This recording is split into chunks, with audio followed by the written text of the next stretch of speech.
All right, IGN dropped another video for Lords of the Fallen to break down the three schools of magic. So, yeah, let's check it out. Over the course of our month-long coverage of Lords of the Fallen, we've dived deep into the Umbral Axiom dual realm mechanic, went over some vital combat tips, and talked about the ways in which the developers at Hexworks are aiming to innovate Oh, look, a upon the One Punch standard Man Souls-like statue. formula. That's But dope. one important element that we've only briefly touched upon has been the magic system of the game. And so, let's crack that oversight and break down how All magic right, I'm works kind of in excited Lords to of the see Fallen. different magic classes. Lords of the Fallen behind the magic. Three schools of In this magic. new Lords of the Fallen, there are three schools of magic, each tied to one of the three warring gods at the heart of the story. There's Rogar, which is the magic of the god of chaos, Oh, Aegir, snap. Radiant, the holy magic of the god Aureus, and Umbral, the magic of the goddess that rules the Umbral realm. Each school of magic has their own unique type of catalyst that you'll need to equip in order to wield it, but you're free to Okay, specialize in whichever you so obviously it seems like we have what? Fire, Holy, and then Umbral, which I guess Umbral is just like the magic of the other world. want. Of course, that choice will largely come down to your own stats and what kind of build you're aiming for. There are two core I wonder magic if you stats can when it comes to magic I skill. wonder if you can like intermingle it. Like for instance, if I want to be a fire mage archer, so archer would be the first class, and my subclass would be a fire mage. I wonder if you can do that. Infernal is what players will want to sink points into if they want to specialize in Rogar Pyromancy, and Radiance is the stat for Radiant magic. Interestingly, Umbral magic actually scales with both of them, so you'll have to make that choice of whether you want to go full Pyromancy, full Radiance, or double dip into both so that you can go big on Umbral magic.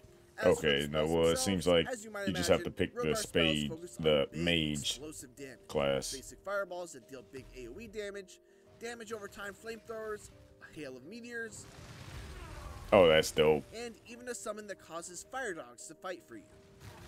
Oh, that's dope. Spells I think we focus saw that more in on the buffs like and heals for reveal. the most part, but they do still have plenty of ways to deal damage as well.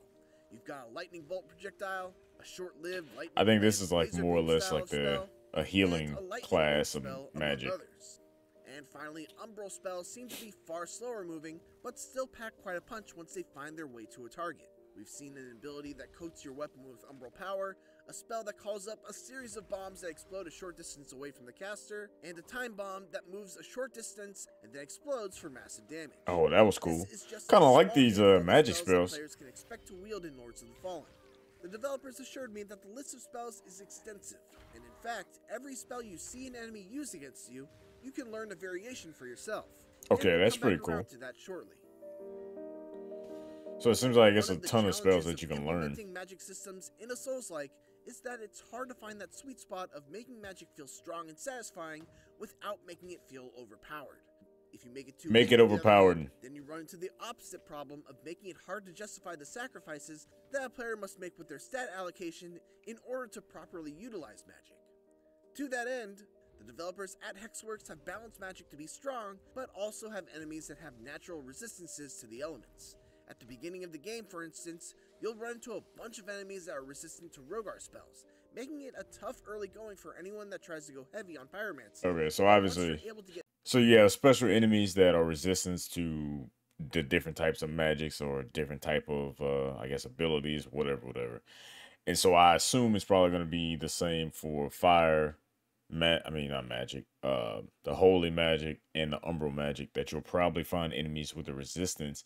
And in certain areas, obviously, you want to like change up your play just based off of what enemy you're going against or what enemies in the area. through that section, you'll have a much smoother time until you start running into those fire-resistant enemies again. On the flip side of that, there are also areas where Radiant magic will be strong and weak. Yeah, so Essentially, there's no one-size-fits-all solution when it comes to magic, and there are occasions where you may find yourself having to change up your strategy to oh wait, deal wait, with wait, certain wait. This is the enemies in archer. your Wait. This is the archer. Did he use like You'll have a much smoother time let's see. until you start running into those fire-resistant enemies again. On the flip side of that, there are also areas where Radiant magic will be strong and weak. Essentially, there's no one-size-fits-all solution when it comes to magic, and there are occasions where you may find yourself having to change up your strategy to deal with certain enemies in various regions of Lords of the Fallen's world. So the archer didn't use any Beyond magic. those I three wonder if main you schools can of magic, mix and there are match also though. secondary types of magic, such as frost, poison, and so on, which And you'll there's generally be able to utilize by finding specific. and there's secondary type of magic. Okay, so with secondary type of magic, you have to be able to intermingle it with other classes, right? Items that can be thrown or applied to your weapon, and each of those will also be strong or weak against specific types of enemies as well. So there's a lot of room for experimentation when it comes to finding the right type of magic to deal with enemies within a region. With so many Farming new spells to learn, spells. it begs the question, how do you obtain them? Of course, there's the tried and true method of simply finding them by exploring the world, opening chests, and finding shinies out in the wild. I was about to say, What I was would assume interesting you to would me just was defeat that enemies. There's also a Castlevania Dawn of Sorrow-like system as well. Killing certain enemies also gives a % chance that you'll be able to loot their particular spell. Because, as I said before, every spell you see is a spell you can learn. That's cool. In That's addition to unique. that, bosses That's will have good. remnants to discover after you've defeated them, and if you soulflay that, you'll be able to take that to an NPC back in your hub, who will be able to transform it into some sort of reward. Sometimes that's a unique weapon, and sometimes it will be a powerful spell that the boss uses. Okay, so there's gonna be like areas where, hey, go farm this in order to maybe get the chance of this drop. I guarantee it.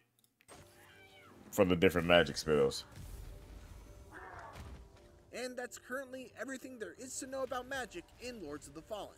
Everything else you're going to have to learn for yourself when Lords of the Fallen releases on PlayStation 5, Xbox Series X and S, and PC on October 13th, 2023.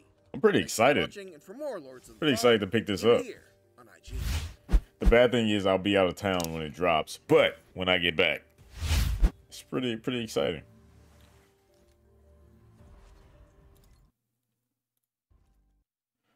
All right. Well, that was pretty cool. I like that.